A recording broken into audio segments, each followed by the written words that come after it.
Frédéric Cauchy-Bianchi, on dit Bianchi, c'est ça?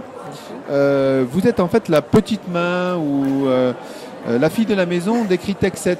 Alors en fait, vous allez nous expliquer pourquoi et comment se construit Ecritech chaque année. Alors Ecritech se construit chaque année à partir, en fait, c'est une idée qui est née il y a 7 ans. Donc chaque année, Ecritech se construit par rapport à l'histoire d'Ecritech.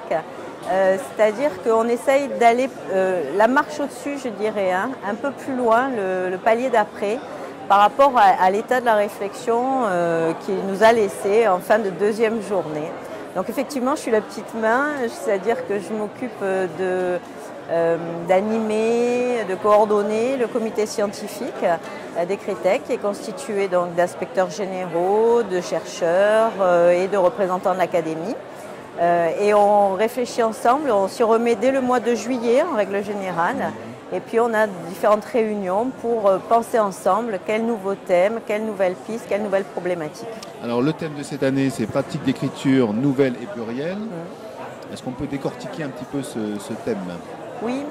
Alors l'année dernière, quand on a terminé le colloque, le grand témoin, M. de Vauchel, disait qu'il devait y avoir un au-delà de l'écran.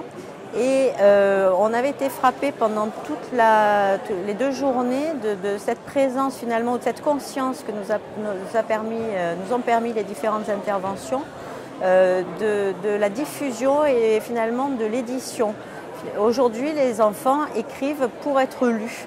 Et ça, c'était une dimension, cette dimension diffusion, publication, édition, à laquelle, dans notre académie, mais aussi plus largement dans l'éducation nationale, on n'était pas très sensible. Donc on s'est dit, en réalité, là où pendant un moment on s'est demandé si l'écran n'allait pas tuer l'écrit, au contraire, c'était une profusion d'écrits. Et on a creusé sachant bien que ce sont des écrits pluriels, effectivement, ou des écritures plurielles, parce qu'il y a différents types de langages, et on l'a vu tout à l'heure, des écritures multimodales, enfin toutes sortes de choses qui sont extrêmement créatives et stimulantes. Donc ce caractère stimulant finalement du numérique pour l'écriture, pour les écritures, il était important que l'école se donne un temps pour y réfléchir et pour y penser, pour mieux l'exploiter dans les classes. Alors, votre rôle pendant ces 2 jours, du moins au sens plus large, le rôle du colloque, c'est de faire rencontrer les enseignants, les chercheurs, de faire réfléchir, c'est quoi? Alors c'est effectivement d'abord un temps de recul, c'est-à-dire se dire sortir du faire pour être dans le penser.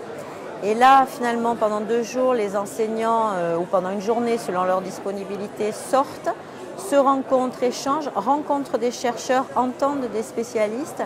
Et on le voit à la sortie des présentations ou des interventions, des rapprochements se font, des liens se créent.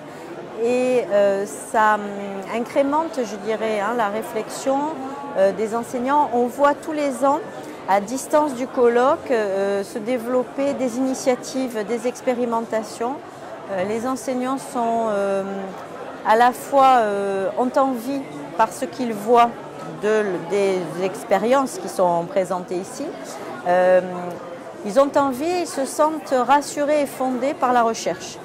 Donc on est vraiment sur parfois des expériences qui dans les classes vont explorer des choses que les chercheurs ont lancées comme pistes et à la fois des choses qui vont faire capitaliser, je dirais, ce que les chercheurs ont montré. Donc c'est un vrai temps d'échange, un vrai temps de rencontre, de partage et puis on a le souci de faire venir toujours des représentants d'autres académies. Donc dans chaque atelier, il y a au moins une expérimentation, une innovation qui vient d'une autre académie. Et là aussi, alors ce que le numérique permet, qui est absolument fabuleux, c'est que en fait, il y a ces liens créés qui ensuite génèrent des liens sur les réseaux sociaux. Et on a une vie comme ça d'une communauté qui est vraiment intéressante. En fait, un va-et-vient entre le présent et le virtuel, un va-et-vient entre la recherche et l'enseignant praticien. C'est ça. Et les enseignants entre eux se rendent compte qu'ils ont des capacités de se développer professionnellement. Et effectivement, ça rapproche de la recherche quand on est dans les classes, quand on est dans le métier. on s'est distancié de l'université. Et là, tout à coup, ça rapproche la recherche et voir que les chercheurs ont des préoccupations qui sont identiques ou qu'ils peuvent apporter quelque chose, ça raccroche. Donc on est vraiment sur ce présent, passé et futur qui est extrêmement fructueux. Merci. Merci à vous.